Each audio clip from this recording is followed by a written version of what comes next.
Hello Loyola Apes, this is a screencast tutorial on PPM.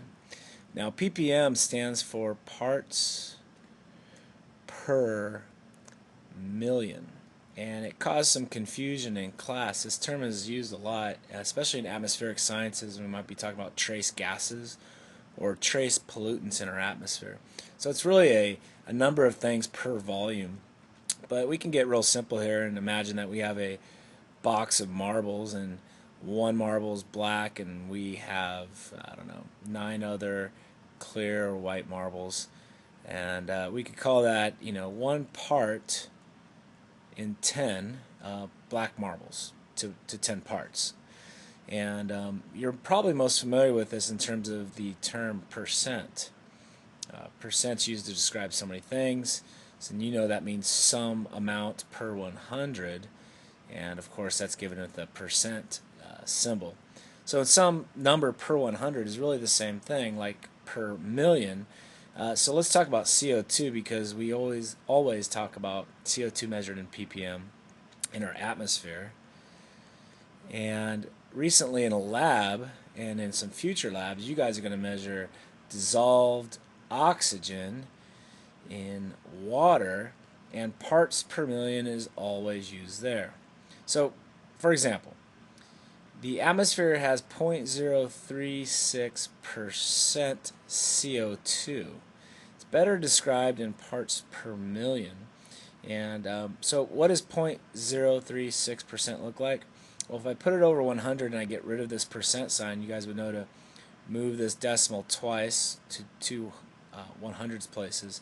So it'd be like saying 0.00036 per 100. That's the same thing as saying 0.36%. Okay.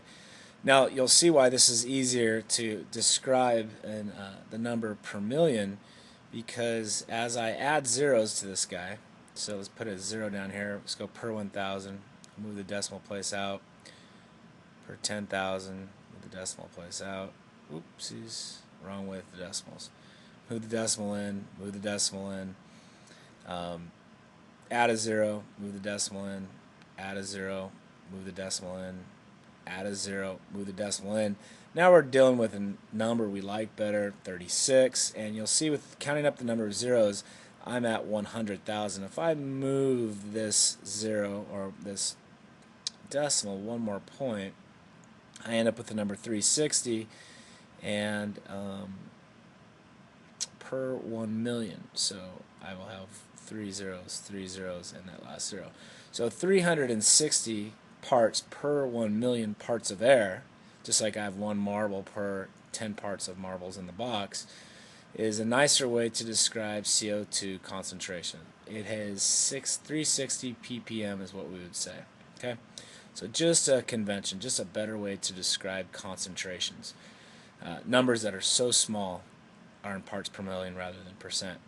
Same with DO of water. A lot of you guys got measurements the other day in the lab, caught 6 ppm, and what ppm means here is milligrams of oxygen dissolved in water per liter of water. And we know that 1 gram of water is equal to, you can put 1,000 grams into 1 liter. So a liter is 1,000th of a gram.